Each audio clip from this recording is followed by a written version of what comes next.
As you guys know, part of my job is enduring the pain so you don't have to, and putting myself through watching a show that I know will ultimately end up breaking my heart and disappointing me, but I do it for you guys. And The Chilling Adventures of Sabrina is one that will take me a long time to recover from. Not because it was bad, no, because it was good. And that's exactly what makes this show so disappointing.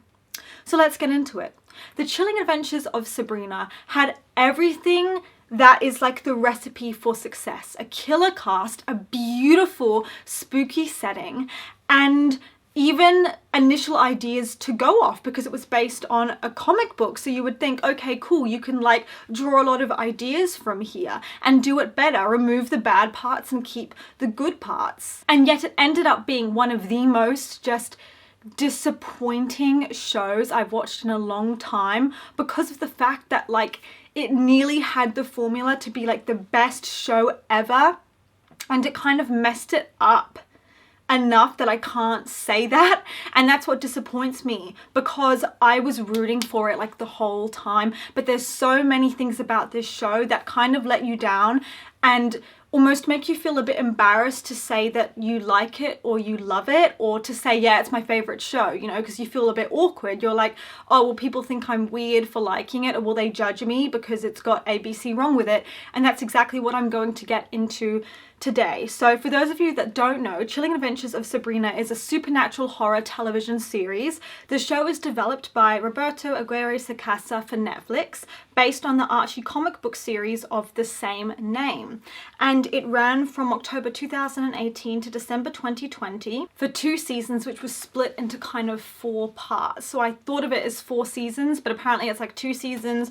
It's kind of confusing, but it was cancelled, and it was actually inspired by a lot of slow burn satanic films such as The Exorcist, Rosemary's Baby, and those kinds of movies from the 1960s and 70s.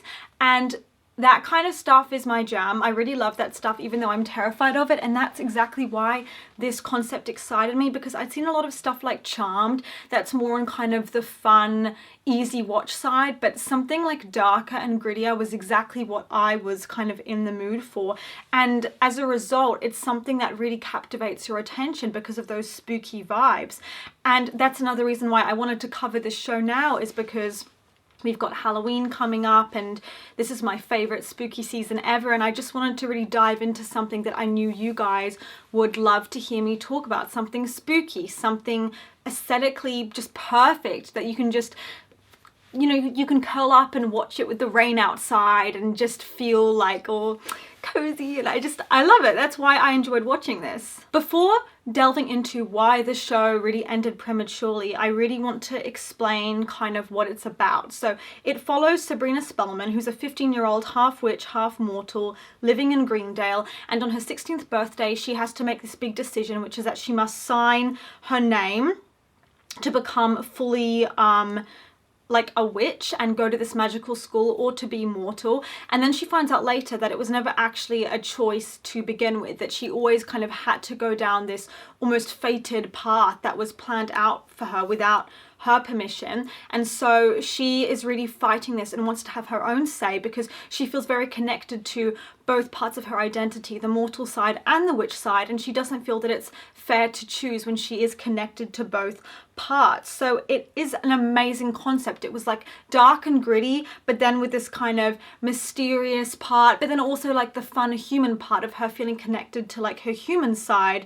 And we were promised this. We were promised a show that would be exciting and thrilling, but also like kind of ground you by reminding you about her human life, right? And so the show did not keep what it promised us, and it did not like live up to, I guess, what many of us were hoping for, especially like fans who are really a fan of the comic books as well, and were probably really excited because of that. I still enjoyed it even at its lowest moments. I thoroughly enjoyed watching it, but I cannot deny the number of plot holes and mistakes that were made. So season 1, while flawed and at times downright silly, has its moments. I admit, like, the first 2 episodes didn't really grab me at all. I found it kind of cringy and I was really struggling to stay engaged. I remember thinking maybe I should quit the show, I'm not really liking it. But then a few episodes in, something clicked, and before I knew it, I was just hooked. And by the time I got to season 2, when I tell you I was addicted, I mean, I was addicted. Like, I loved it. And I loved Sabrina as a character too, that she had this kind of rebellious edge, and that she refused to choose basically a side. There's some mistakes, but it's still strong overall. And season 2 is about Sabrina kind of facing off against this arch nemesis, the devil, and trying to again do her own thing and not have anyone control her and tell her what to do. And in terms of quality, it was also really good. It was up there alongside season 1.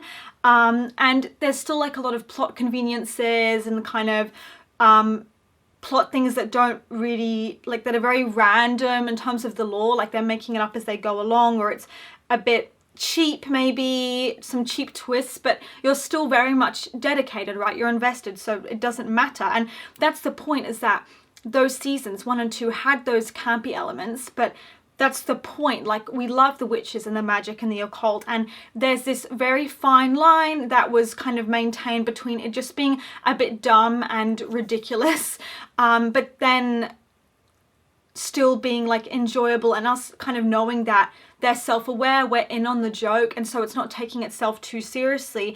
But by season 3 and 4, it kind of becomes so crazy and out there that you really, as the viewer, lose your grip on reality entirely, and you kind of become very disassociated from the show because it's so unbelievable. Like, the random musical numbers, the crazy, just convoluted storylines that don't really pause to say, okay, yes, we know that this is getting out of hand, you know. And it's a shame, because instead of feeling like natural and just like its own show, it just starts to feel like really crazy. Knock, knock, knock on the gates of hell. And another problem is kind of like the editors as well. Like, at the end of season 3, I remember seeing some parts of really bad CGI, which I had never noticed before, or just really random sound effects, like a loud boom or a loud dun dun dun kind of thing when characters are in the middle of a discussion or a sentence. And I've never noticed that before, ever. I'm not a professional in this regard, so you would think I wouldn't notice, but I was really struck by like the clumsy editing at points, like the really random, very distracting as well, on top of that, editing. And I'll get into later the kind of dialogue and the forced fake wokeness element of it that bothers me the most. Just in general, the series did degrade as it went on. Like, the premise of season 3, Sabrina and her friends breaking into hell to save her boyfriend, seemed a bit over the top, but it did have kind of potential, although you could still find so many errors there. Like, why aren't they getting help? Why are they doing this by themselves? They get into hell so easily in like 2 seconds. It took no effort. It was very anticlimactic, and so what you think will take a lot of work is like literally resolved in that first episode of season 3. And also at that point around season 3 is when Roberto starts introducing his sort of musical numbers, and he's known for doing that in Riverdale too. He's notoriously bad at doing them, and he always thinks that he's just so great that he can do everything, and it's like he wants to like have it be this spooky show, but also he wants to have his cake and eat it too, and also add in musical numbers and also do this, and he thinks that he can just pull anything off. And it's like, no, like, your musical numbers are shit. Everyone laughs at them. When he did them in Riverdale, everyone laughed and took the piss. No one can take it seriously, and they're always awkward, they're always terribly executed, and they're unnecessary. And first of all, they ruin the pacing, but also they make it hard to watch, because you're like, oh my gosh, is this for children? Like, I'm cringing, you know, because this isn't a show that should have singing and dancing or like cheerleading in it. It's just, it really like is cheap and clumsy. But season 4 was the weakest by far. I know some people said it was unwatchable. I still enjoyed it. I still watched it. But I did notice that it took a turn for the worse, especially in terms of Sabrina's character. I will say one of my favorite episodes was the penultimate one in season 4, with Sabrina completely like unaware of what was happening, but knowing like someone was orchestrating this big thing, almost like the Truman Show, where she goes to this alternate reality and everything's the same, her house is the same, like characters are there, but no one's aware that they're like playing these roles, and her whole house has been transformed into a TV set, and they say that they're all actors, including her. And that was crazy, like, because she didn't know what to do, you know. They're like, oh yeah, like we all act and we're all in this show and you need to say your lines, and no one's aware that they're trapped in like this alternate reality. And so at the end she has to grab Salem the talking cat and literally like run out of there. And he's kind of, because he's like the rider of this world, he can make people do things. So he stops people from hurting them by saying, you know, Nick slips on a banana peel, and making things up so no one can kind of get to them. And it was really funny, and I don't know, I really enjoyed that episode. It reminded me of literally like the Truman Show, or one of those cool kind of spooky things. But other than that, in terms of season 4 in general, it was kind of not that memorable. But it's okay, like I just noted that it was the weakest season, but it didn't make it like bad to me. But what really ruined it was like the finale. First of all, Sabrina had kind of learned her lesson the hard way by seeing her past self, her like other self, the Sabrina of hell, die. And she already had to deal with the fact that it was her fault, and that, you know, she'd kind of put Sabrina in that situation. So it was already kind of tragic and kind of hard. So having our own Sabrina, like the present Sabrina, die as well at the end was like unnecessarily depressing, and it was just dumb, especially having Nick kill himself to follow her because he doesn't want to live a life without her, and that being romanticized was like insane. Like, we're actually supposed to be happy they reunited, but no, it's just sick and heartbreaking. And again, because they weren't renewed for another season, this was just a terrible way to end it. Their acting when they're reunited in the afterlife is terrible, and there's no sense of stakes or finality to it because, you know, she's apparently died, he's apparently died. But if we see them in the next scene and they're reunited and they seem fine, it again kind of undermines it and undermines the impact and the sense of stakes, because it's like, okay, apparently she's died, but it doesn't feel that final because, you know, we're seeing her in the final scene in the afterlife and she seems pretty happy. And also, by the way, Sabrina dying, it doesn't make her this tragic hero, okay? It doesn't martyr her, it doesn't redeem her, and all it does is just feel like a cop-out because, you know, she's no longer in pain, but everyone else that she leaves behind will be like traumatized by it, right? So I just didn't like the finale at all. And I will say, before I get into the characters and what I did like about it, the show really struggles significantly with its pacing. And kind of what storylines they choose to include and what they choose to get rid of. For example, in episode 3 of season 1, there's this random subplot where Sabrina and her friend Roz attempt to kind of uncover a conspiracy at their high school, and they're basically like, okay, our principal is trying to ban these inappropriate books from the library, and like, we're not okay with that, we must take a stand and let's all stop him. And it was just like lame. That storyline continued for so long. Any kind of social justice storyline where they're like trying to reinvent the school and make it better and rebel or start a society like the Wicker Society where they're like stand up for women, like it was so cringe, so forced.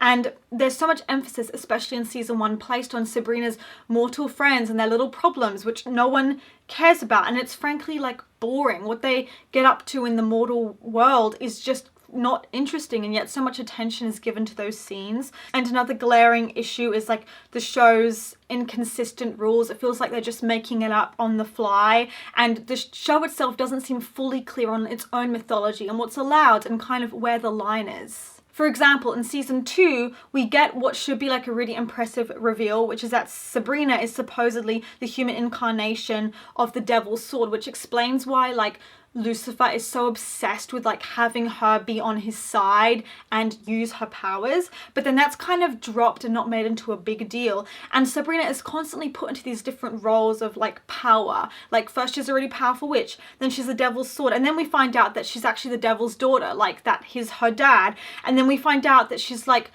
part angel, and then we find out that she's like the Lady of the Shadows, and then the Herald of Hell, and then something else about the face of the final shadows again.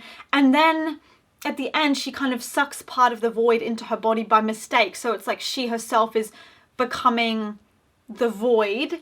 And it's just weird because it feels like every other episode, she doesn't have like a consistent rule of like her powers and what she is, because she's always changing. Her identity is always changing, and it's so like just crazy and chaotic. But all those things I could kind of somewhat ignore, even though they really bothered me because I could not follow anymore like what the rules were and what the law was, which is really dumb because obviously it's a fantasy show, but I couldn't keep up. But my biggest problem overall with the Chilling Adventures of Sabrina, and why I feel like maybe a lot of people lost interest, is because of how just patronizing it is to the viewers, pushing onto this idea of tokenism and fake empowerment and just this really fake kind of stereotypical feminism. And it's just so painful to watch. I cannot describe to you how painful it is, and it is one of the worst cases I've seen in terms of it being like a woke show, so like in your face that it becomes distracting. Like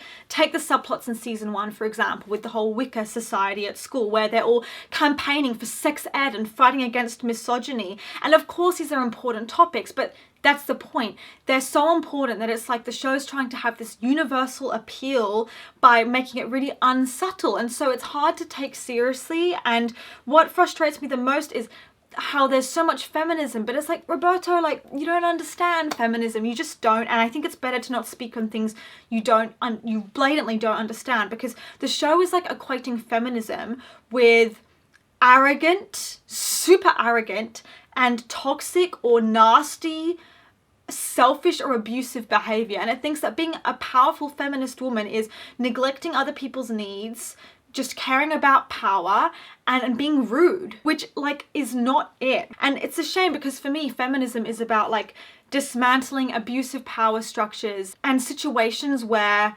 men are forced to hide their feelings and to put on a front when women's needs are disregarded and women's health care is not researched properly, or women are forced to do everything or treated as less than, and to create a sense of equality and where we're treated and valued the same. And this show, instead of maybe showing these ideas in like a subtle way, doesn't show them at all, and also has a really warped, distorted idea of what it means to be a powerful woman, which actually really undercuts the message, because it's saying that like being cruel is like being empowered. And it's like they think we won't pick up on the fact that it's a feminist show, so they need to rub it in your face and make it really clear. And that makes me feel like I'm dumb, and like maybe the show itself thinks I'm too stupid to understand.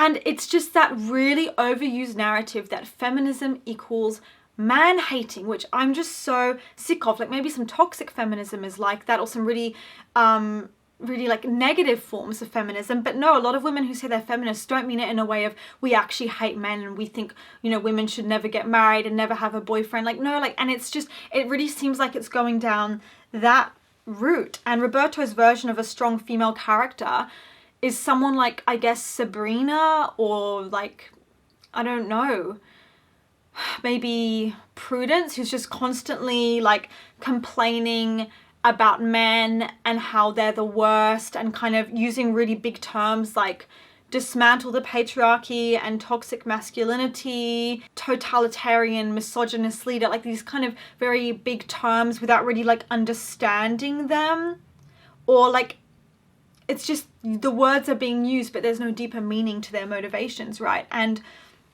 it's a shame because I love female-centered or feminist shows, or shows that uplift women and show female friendship, but I don't enjoy, and this is coming from a feminist, I do not enjoy being preached at all the time. Like, it's annoying. And by making women seem like shady and deceitful and like liars, or just like really power hungry in Lilith or Sabrina's case, you're not elevating them, like you're actually dissing them without realizing it. And it's just another case of Hollywood's really performative, fake feminism, where I guess they're trying to like appeal to the viewers and they think they're like being so progressive, but it just shows like their overall ignorance. And I see this so often nowadays in shows, and I'm honestly getting sick of it. Like, even look at the male characters in the shows. They're either just this love interest like Harvey or Nick, who is just there for ship kind of reasons, to be there as a romantic interest, but they have no reason to be there other than to be a boyfriend and to be in love with someone, and they have nothing else going on, like no sense of real goals or structure. Like, even the nice ones, they don't have anything. Or they're there to be the most horrible, cruel, sexist, leader, like blatantly sexist, or a villain who's like really like nasty to women, or it's like kind of someone who's a very creepy predator if they're a villain. And it's just so basic. And then there's Zelda, who was like the main issue of genuinely toxic feminism in the show, is that Roberto clearly loves her and he thinks she's like this badass like in all her scenes, but her toxic and abusive behavior is never actually acknowledged properly. Like, this is wrong. She spends the whole of the first season like literally killing her sister, knowing that each time her sister resurrects, it will be more and more difficult for her to actually resurrect herself. And it weakens her, but she does it whenever her sister pisses her off or something. She just kills her with no warning. Is the first time she did it, I was absolutely terrified. Like, she can be terrifying when she wants to be, and when she's not doing that, she is finding every opportunity to break her sister's confidence, to make Hilda feel ugly, stupid, like no one will want her, and to crush her sense of independence. So even in later seasons, it's a problem. When she's not blatantly killing her, she's just kind of being ungrateful. And when Hilda wants to like go on a date or something, or maybe move out, Zelda's like, no, you can't, and just crushes her. And it has destroyed like Hilda's self-esteem, because Hilda thinks that she's the problem. Even in the final season, she is struggling with her self-worth, right? Crippling self-esteem. And no wonder I would have cripplingly low self-esteem too if my sister was constantly telling me that I'm basically trash and not worth it. And even though like her relationship with her sister does improve over the seasons, it's never really explained like what causes this change of heart properly, or that process. It just starts happening. But even so, when she's not doing that, she's being power hungry and doing bad things. Stealing Father Blackwood's baby. She didn't have permission. She just took the baby. Oh my God, like she is an awful person. It seems like Roberto is just trying to kind of ride the wave of what's trendy, because he does this in a lot of his projects, or like the whole harmful narratives we see on TikTok about what it means to be a powerful woman and about men. But like, let's just be clear.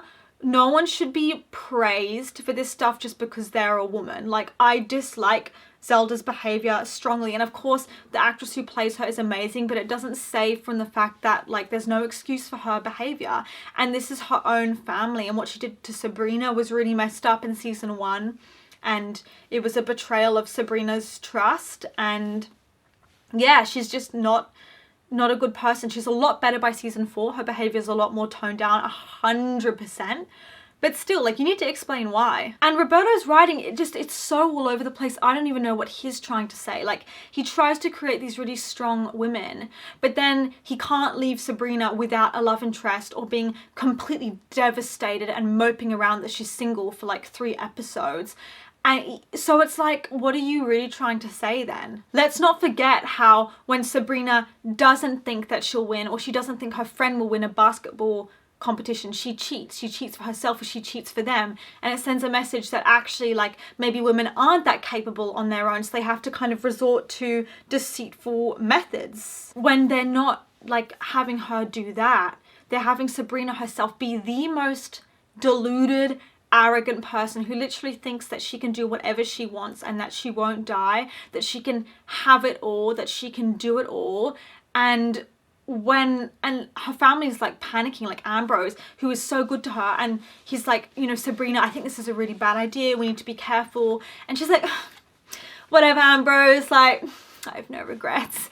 And she just kind of laughs in his face, while all he's ever done is try and very kindly advise her and protect her. And honestly, like, they were too nice with her. If I was one of her family members, 100% she would be under house arrest. She would be grounded. She would not be allowed to go everywhere and date who she wants and go to school and just have fun and just be so completely out of touch with everything. Like, she'll do the most horrible thing, and it's not until the very, very, very last minute that she finally realizes that she's in over her head and, like, you know, feels bad, but it's too late. So now I've mentioned her, let's actually dive into the characters, starting with Sabrina Spellman. I cannot believe how much I have to say about her. I mean, my notes are insane. So First of all, she just seems like your lively, rebellious, feisty, hot-blooded teenager in the best of ways. Someone who knows what she wants, who doesn't want to sign away her rights, who stands up for herself, who's brave, like just a great role model for young girls. And yeah, she's a bit cocky or whatever sometimes, but like kind of in just the normal human range. And you know, she gets bullied and stuff, you know, she doesn't feel like she fits in, so she has that human side to her with her identity where people are like, you're a half-breed, and they say mean things to her, and you're like, okay, you know, she's got some stuff going on, and she doesn't want to hurt Harvey by breaking up with him. She doesn't want to leave her friends. She's human. It's easy to like her, genuinely, but as the story unfolds, you realize there is something seriously wrong with Sabrina Spellman. It took me until season 2 to see it, but she is one of the worst written characters I've ever seen. Like, I'm talking Emily from Emily in Paris tier bad. First of all, she has all these incredible powers, and then she abuses them, and then when she actually could use them, like to help someone or do something, she doesn't. Like, it took her so long to stop her friend from going blind when she could have like done something the minute she heard about it. I mean, her motivations make no sense. At first, she seems really determined to not sign away to the devil and to retain her humanity. But in season 2, that kind of goal is forgotten about, and we're on to this new random goal. So it's like her character's core values are no longer a part of that anymore, and then she's suddenly really loving like being all powerful or going to hell and ruling hell. Like, she's kind of open to that and wanting the power. And when you look deeper into her actions, you realize it's more than just her being a bit muddled. Her behavior at points was literally villainous and sociopathic. Like, she would have made a great villain. In season 1, after Harvey's brother Tommy dies, Sabrina makes a shocking decision to bring him back to life, even though that's not what Harvey would have wanted, nor Tommy actually for that matter, because he didn't give her permission. People will ask her multiple times not to intervene or help, and she does anyway. And you know what they say, I heard this quote somewhere, but help is the sunny side of control. It's very true. And not only that, but the process of bringing someone back to life means it requires like an equal give or take. So someone has to die in order to bring someone back to life. So Sabrina, in cold blood, murders her classmate so that there'd be a life to exchange with Tommy's. Like, she murdered someone. And then when the fallout, the consequences happen, Sabrina just kind of steps back, goes, whoops, that didn't work. She notices the dead classmates come back to life and is really sick, and she just kind of leaves everyone else to pick up the pieces. And she even allows Harvey and puts him in that position of needing to kind of kill his own resurrected brother to fix her mistake, which puts her in more trauma. And then instead of like really reflecting, she's actually kind of mad and sad that like he won't love her again or whatever, which is like just so selfish. And this neglectful, selfish attitude extends to her own friends and family and community. Like, by season 3, she's so focused on her own goals and so kind of out of touch that she only realizes her whole family's been murdered when it's too late. Her grand ideas like, let's go to hell to save my boyfriend, or let's defy every single rule and parent an authority figure, initially seems just like the classic rebellious teenager, but more often than not, she's endangering herself and her friends by going on near suicide missions. And one of the strangest moments for me was around season 2, where she develops these new angel powers and manages to resurrect herself and realizes there's lots of things she can actually do with her magical powers that she shouldn't be able to do, and everyone's concerned, and she's not concerned. She's like, yeah, it's whatever, just I'm really powerful. And like in a really annoying way where she just thinks she can do whatever she wants. And there's this infuriating like arrogance to it. And oh my God, when she goes on these rants about like, I'm Sabrina Spellman and I won't sign my name away, or I'm Sabrina, and she like sort of talks about my voice will not be silenced and goes on these rants about justice and misogyny. I'm sorry, it makes me cringe so bad. And so, why did this happen? Well, Sabrina embodies the Mary Sue archetype, which is a character who is, I would say, inexplicably competent. Just nothing can really defeat them. They're just universally liked by everyone. Everyone, even people who don't initially like them, come to respect them and say how beautiful they are. All the boys want to date them. That's how I like my witches. They're free of any kind of like flaw, and they're just portrayed as amazing. And I would say Sabrina is that kind of person, because the show So Bad doesn't want to like actually have her actions be seen as bad. Like the show tries to kind of romanticize or sweep under the rug anything bad that she does, and that's why she becomes an unlikable character, because there's no owning the fact that she's like not a good person, and her kind of confidence feels like fake. It's like this constant display, almost performative, rather than just allowing her like natural, let's say, charisma and bravery to speak for itself. And this recklessness extends further, like in season maybe 3, where she recklessly tries to save a little girl from an ice cream man, and she teleports herself there into this room without any plan for how she'll teleport back, and she ends up endangering herself in the process. She never listens to reason. It's pure recklessness, and she never, ever, not once, actually learns from her mistakes. In fact, she tries to have it all, and then she constantly lies to everyone, even people who were trying to protect her. I mean, we have the exorcism situation as well. We're told witches can't perform them and that it's kind of beyond their capability, but Sabrina just goes ahead anyway and does it successfully. There's this idea of her being untouchable, like nothing can beat her. Everyone's in love with her. Her family thinks that she's great even when she's behaving like, I'm sorry, a total spoiled brat. And she's actually demented, but we're not meant to say that she's demented. And she's an incredibly messed up character who you just cannot like. I'm all for her being sociopathic or arrogant or demented, like sure, but let's own that. Let's be self-aware about the fact that that's what it is and allow her to develop from there and learn from her mistakes, you know?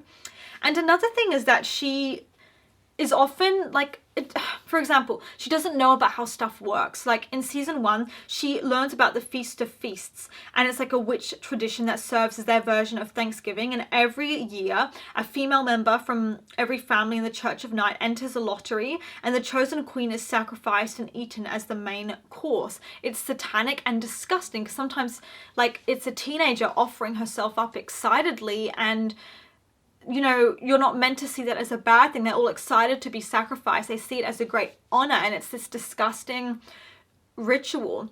And Sabrina, I remember, asks at like the dinner table, aunties, what is the Feast of Feasts?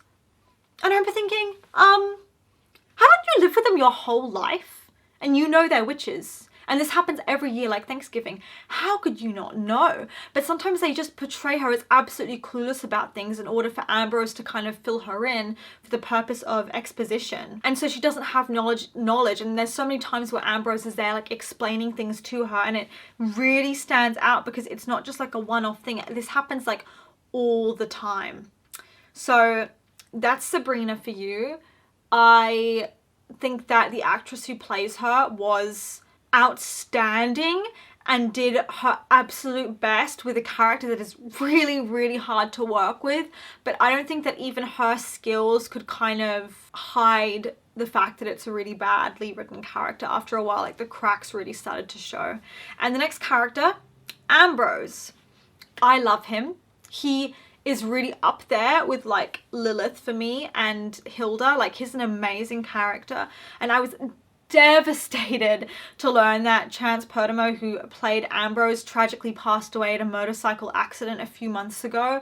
Oh my god, when I read that my heart dropped, because he was so young, so immensely talented. So he's just has such a charisma to him in this role and such an allure. It's amazing. Anyway, what's intriguing about his character Ambrose is that Ambrose often steps in to save Sabrina, or acts as the voice of reason, the voice of justice, often like in the way a familiar would. And what's funny is that that's the role that her protector, guardian, or familiar Salem should have been filling. Like so often I was thinking, what is even the point of this cat then? Because Ambrose is the one doing the explaining and the protecting. But anyway, the actor was perfect for the role. He just infused Ambrose with this just captivating quality that I absolutely love. I love his voice too. I feel like he could have been really good at like audiobook narration or something. But upon like watching the show again, taking more notes, I realized that Ambrose like doesn't really do much other than kind of be there and help Sabrina and inform her on stuff. And I love his character, but like genuinely he didn't have much of his own to do. He's just like an exposition tool. He's not really this fully formed human being.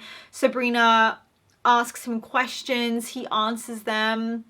And it also kind of creeped me out because he looks so young, and I remembered that he's under house arrest and he's at least like, what, 95, 100 and something, but he's like acting so immature in the way he handles things, that he seems like a teenager, but he's actually not. He's trapped in a teenager's body and he's dating and hooking up with underage teenagers. And I keep forgetting that he's meant to be like this ancient wizard. And I'm sorry, like that just doesn't make any sense. Like it doesn't add up. I would say that Salem the cat is an interesting one. He's so cute and I love him, but he apparently, for people who read the comic books, they were really disappointed because they butchered him, and he actually genuinely talked in the comic books and he doesn't hear, he's silent. And they found that a real shame because he was like the best part of the comic books apparently. Salem was underused because he's just there to be kind of adorable, but he and Sabrina never really connect or truly bond in the way that a familiar should bond with their mum, you know? And they're not really like, he's not her confidant, you know? And I felt like that was a real shame because why even include Salem? He's like redundant if Ambrose is there doing the work for him all the time, and Ambrose is the one offering like the protection. And I don't know, I really thought Salem would play a bigger role than he did, and he's just barely there, which is such a shame. And also, like, let's talk about Aunt Hilda. She's probably my favorite character in the entire show. Hilda is kind and shy and sweet, and she doesn't want to be a witch. Like, she feels ostracized in her community because everyone else loves it, and she is so connected to, in a way, that mortal side. She wants to cook and bake and sew and live in a cottage, and she's so kind-hearted and so in touch with her own humanity, even though she's a witch, but almost doesn't feel like she fits in. And I just love her. I feel like that internal conflict therefore is so much more interesting because you know that she's not really like the other witches. I loved her little quest to find love. Like, she just deserves so much better. I'm so glad she got married at the end to a nice guy who's kind to her because she really deserves that. And I also love the hints that she's actually an extremely powerful witch, but she underutilizes her own magic. Like that one standout scene where she seeks revenge for the death of her boyfriend, and she uses a voodoo doll and kind of breaks the arms and legs to kill the person. It was terrifying. And there's another scene where she absolutely like massacres someone, and we don't even see her do it, but she does it so easy, and it makes me realize that she's like a lot more powerful. It's just maybe she could be even more powerful, but she doesn't practice enough. But she's just so lovely.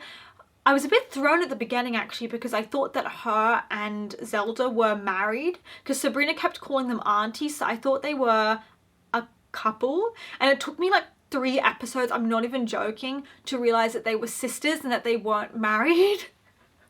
I don't know why. I thought they were in like an abusive marriage or something, and then I was like, wait, they're sisters? And I don't know how that happened, honestly. I think it's because they live together and they're older, and they seemed so like intertwined because of like the codependency of their relationship that I didn't realize they were just sisters who were like co-parenting and raising Sabrina together. So I don't know, that's so funny to me.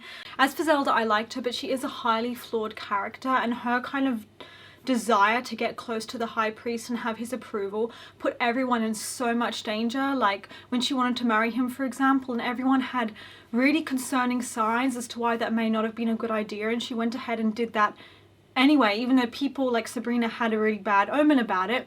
And because of that, it led to this knock-on effect, and I just wish that she'd been more kind of aware that maybe people were trying to protect her. And Zelda often acted this way, in this self-serving manner, and you know, she often wasn't the best parental figure for Sabrina. And I mean, I understand later on, but at the beginning she was just being kind of mean and controlling for no reason and didn't want Sabrina to have free will. And the actress is phenomenal, like she's so good. And you know, the cast, they came, every single person, lines were learned, they came on set, they delivered, they bodied it, they absolutely smashed it out of the park, okay? They ate down this show. It was like such good acting, but you know, even if the cast is really talented, that's ultimately not going to make up for a bad script. And it's the same case with Zelda. Like, you love it at first, you love her charisma, the actress pulls it off, but only to an extent, and after a while you realize that Zelda is just a very weak character and she's just being mean, but for no explainable reason. She kind of just is, and then there's no like driving force behind that. They just have no idea what they're doing with her, especially in like season 4. She's just drifting here, drifting there, like. And same thing with Lilith. We need to talk about Lilith because that probably bothers me the most, because again, she goes from this character with a really defined goal to kind of being just driftwood in season 4. I'm not a fan of this character, and it's so horrible to say because I loved her in season 1, and Michelle Gomez, who plays Miss Wardwell / Lilith, is an incredible actress. My goodness. I mean, she made me realize that it's like that acting is so much more than just acting if you know how to do it well. The problem lies with the writing because she smashed it. Oh my gosh, some of the funniest scenes in the show actually like come from her when humans are kind of grossing her out and she has to pretend to be one of them. But in original mythology, Lilith is someone who is kind of a badass and refuses to like be anyone's servant, you know? So it's pretty like insulting and annoying to depict her as someone that's apparently this femme fatale and like really seductive in season 1, and then it turns out she's doing all this stuff to get Lucifer's approval. And you know, at first she comes off as strong and seductive, which works with her character design, right? So at the end, you know, you're disappointed because it's confusing. At the start she's like, she's a baddie and she's like this old school villain, and then at the end in like the final 2 seasons doesn't really have anything to do and isn't a threat like she was before. Like, she goes from threat to kind of almost an anti-villain, like working with Sabrina sometimes to help her be Queen of Hell, and then at the end truly has nothing to do, and her motivations are all over the place. Like, first she wants to kill Sabrina, then she wants to kind of be Lucifer's right-hand woman, and then at the end she just doesn't care about Lucifer and just wants power. And it's like, well, what does she want then? Also, her dialogue is a massive problem. I don't know how the actress pulled it off, to be honest, because sometimes she is speaking like very old world, right? And then at other points when she's impersonating Miss Wardwell, she uses language like calling people bad bitches and stuff. And I remember that line because it stuck out so much in my head as something that just is trying to appeal to Gen Z but doesn't fit with her. She deserves so much better than this show. Like, not only is she just stunning, honestly, I don't know if there's anyone else that agrees with me, but she's also so gorgeous that it kind of made me feel like, oh, like maybe, you know, aging is like a beautiful thing because she's like gorgeous, you know, and so seductive and confident, and I just love that. And also something about her like personality reminds me, and her voice as well, reminds me so much of the witch from Brave, who kind of lives in that little cottage in the middle of the woods. I have no idea why. You can see her deep desire for love and adoration when she interacts with Mary Wardwell's fiancé, kind of struggles to kill him because he's growing on her, and his kindness makes her reconsider her relationship with the Dark Lord and the fact that she wasn't really wanted and she wants to be wanted and respected. And then that's kind of dropped again. Like, it doesn't really... Like, she knows she's not okay with the fact that she lost him. She realizes that some people can treat her beautifully and that maybe it's nice to be treated like a human and to be loved, but it doesn't, again, go anywhere, really. Like, it doesn't change. Like, it was very strange. And so overall, as a character, she feels kind of scattered and nonsensical, and that's a real shame because, you know, the actress did her best. And actually, same with Lucifer Morningstar, aka the devil, because, and this one like really bothers me as well alongside the Lilith thing, because he's meant to be the best villain in the show.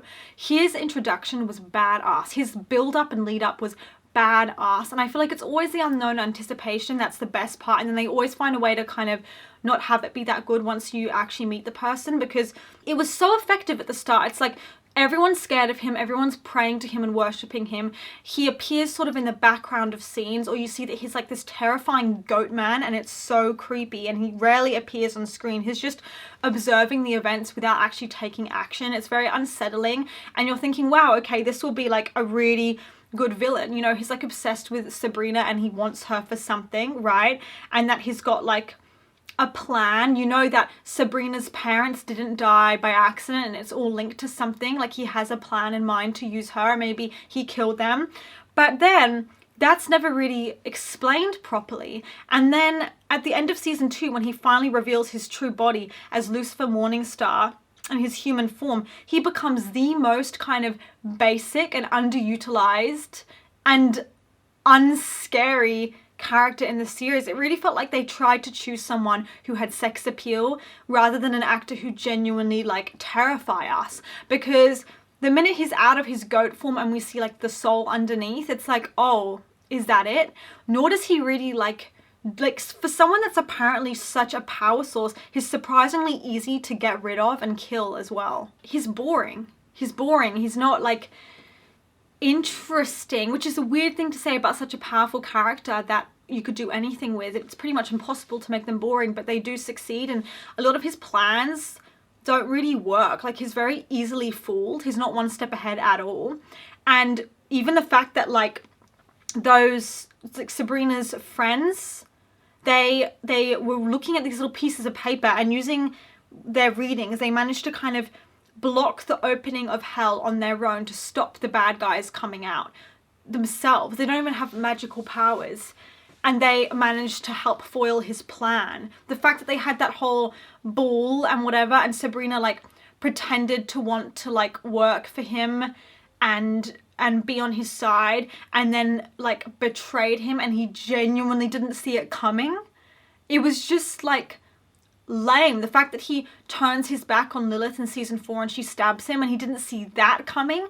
Like, for someone that's meant to be a villain, he's really bad at being one. And in season 4 it's even worse, because he's barely in the story at all, and he's not even like an opposing force. He's just there with his fancy accent, being sexy and making some funny, really funny jokes. He's like becomes the source of comedy in the show almost.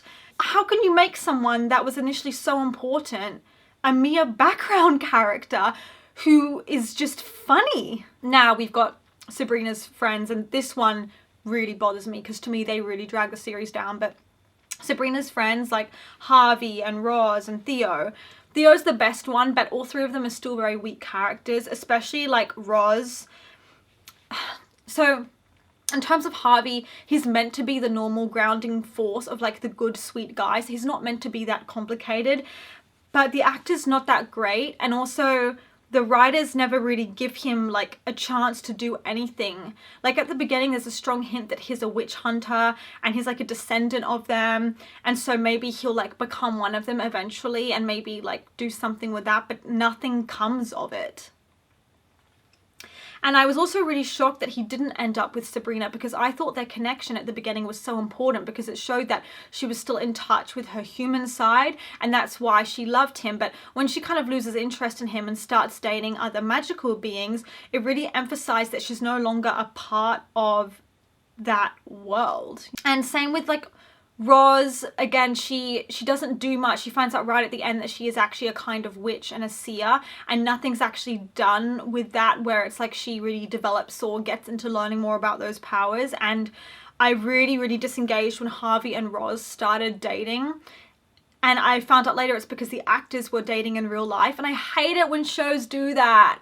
I don't care if they're dating in real life. They're not meant to date on the show. It doesn't work. They have no chemistry, and like stop catering to the fact that the cast members are together or whatever. Like they're boring. And again, the actress who plays her, Jess Sinclair, she just isn't very good in this role. Same with Harvey, like her acting's just like not great.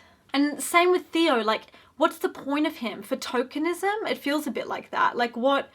Okay, I will add, like, I didn't feel like his transition storyline was done in a mean-spirited or like insensitive way. I felt like it was very human and kind of natural, and, you know, we're encouraged to empathize with him. And it helps that he's super sweet and like such a lovely person. And I'm really happy that, you know, we have him in the show because he's so sweet. But again, like, what does he do? Do you know what I mean? Like, they didn't give him a chance to be a really interesting character because he doesn't do anything. Caliban, nothing much to say here. Why is he always shirtless? Blackwood, Father Blackwood. I found that he is one of the worst characters in the show as well, along with like Lucifer, because he's just such like a stereotypical bad guy. And at first it works, okay? It works in season 1. His introductory scene is terrifying. It's like, oh my God, who is this man? And after a while, that kind of appeal wears off and he's just doing the same antics of being mean and being selfish over and over and over again. His actions are kind of repetitive. His behavior becomes almost cartoonish, and it kind of just makes you cringe a bit rather than you really feeling like he's doing something. Same with Nick. Like, oh my gosh, I know people love Nick, so I'm really sorry, but again, what is he contributing? He was there to be a love interest for Sabrina. If you remove him from the narrative, barely anything changes. Like, his whole personality is that he's a bad boy and he's in love with Sabrina, and he like slept with a lot of people. Can you give me something else? Like, there's not personality traits, and his whole storyline is that he's in love with Sabrina, and that's why he kills himself at the end to be with her, because there is no him without Sabrina.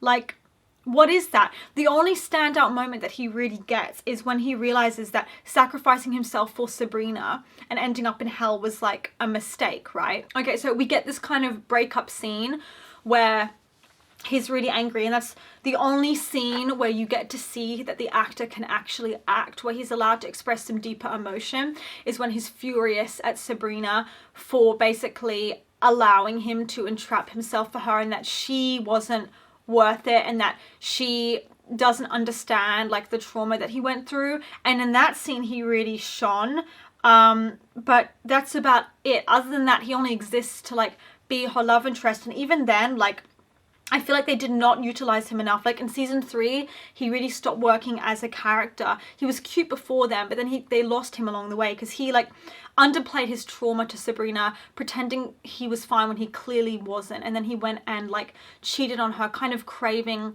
pain and sexual pain, because that's what he'd experienced a lot when he was trapped with Lucifer, was pains. He's almost trying to like feel more pain. He keeps talking about how Lucifer was inside him, and how Lucifer was in his body and he still feels him there and he couldn't get him out, and maybe he's broken, and all those things he was saying sounded like a massive symbol or allegory for RIP, like for rape. Like, it seemed like, I don't know why I'm whispering it because YouTube can still demonetize it either way, but it seemed like a narrative for that. And so he's rightfully angry, right? But no one is really helping him deal with this extreme trauma and help reintegrate him into society. No one's truly listening.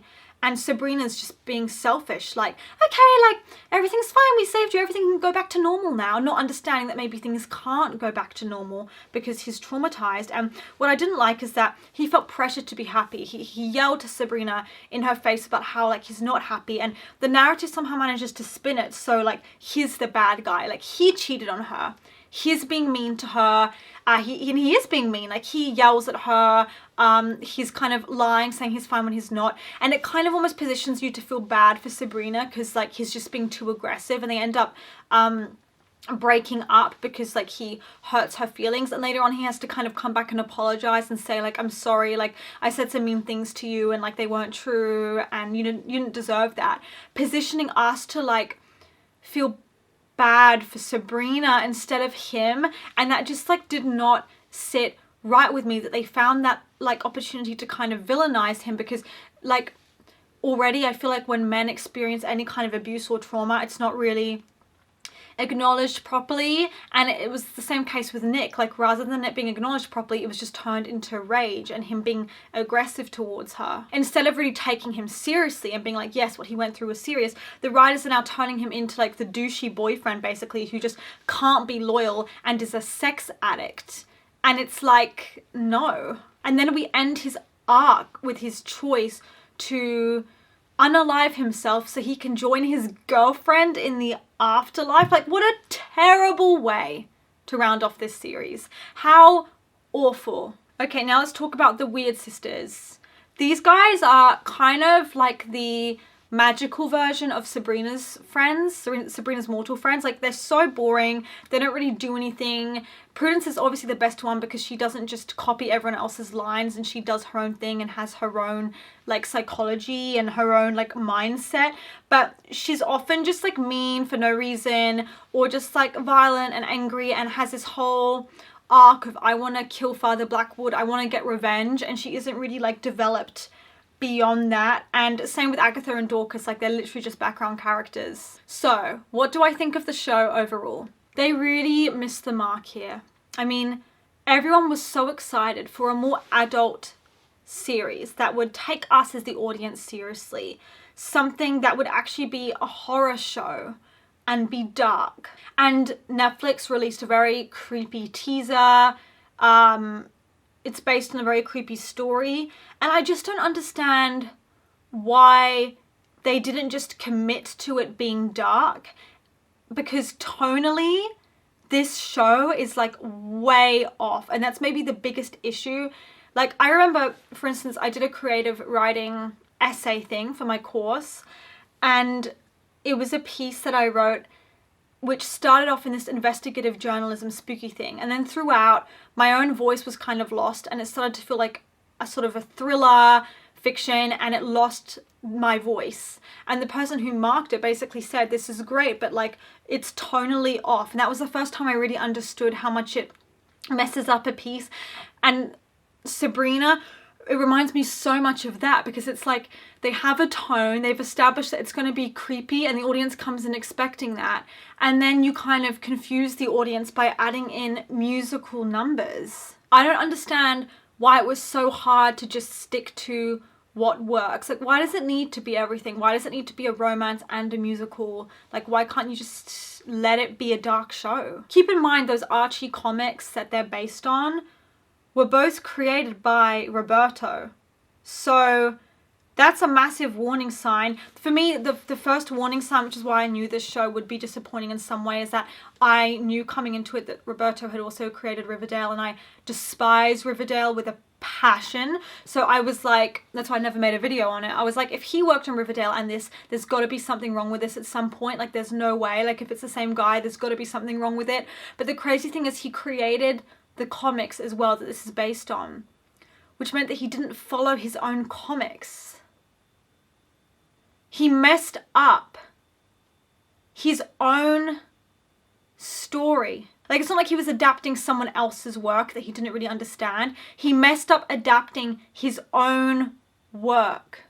Like, do you get how insane that is? The erratic tone of the show, oh my gosh, how could he have missed that? I don't get it. Like, genuinely, one scene you have a teenage orgy, and you have an exorcism, and you have, you know, this terrible throat being slit, and then the next scene you have dancing cheerleaders singing songs, and you have, like, what?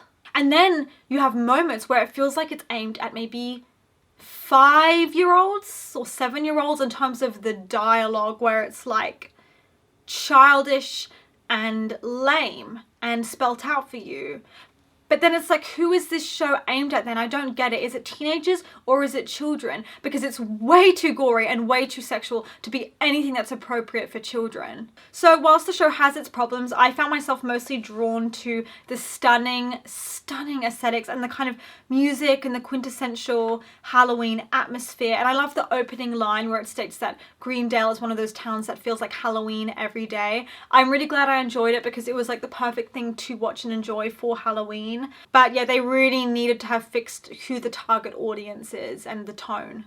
And after a while, because of them trying to incorporate some singing into it or musical numbers, it went from feeling like this its own unique show to just feeling like a copy paste of the cringiness of Riverdale, but just with like a spooky magical twist, but just literally Riverdale. And I think that tone issue and that cringiness that reminded me so much of Riverdale comes through mostly in their relationships, because they don't know how to write relationships that appeal to Gen Z without it being cringy. Like Sabrina's relationship with Harvey, my god, that was the cringiest, most awkward thing I've ever seen. Same with her and Nick, like, I love you, like, I don't know, it's just so cringy. And same with like Harvey and Roz, like it was so lame, like all their scenes and the dialogue sometimes when they tried to like change phrases to make it the opposite, like unholy shit or what on heaven, like, oh god, like it was just stop, like it made me so uncomfortable. And let's say they wanted to make it kind of exaggerated and silly and out there,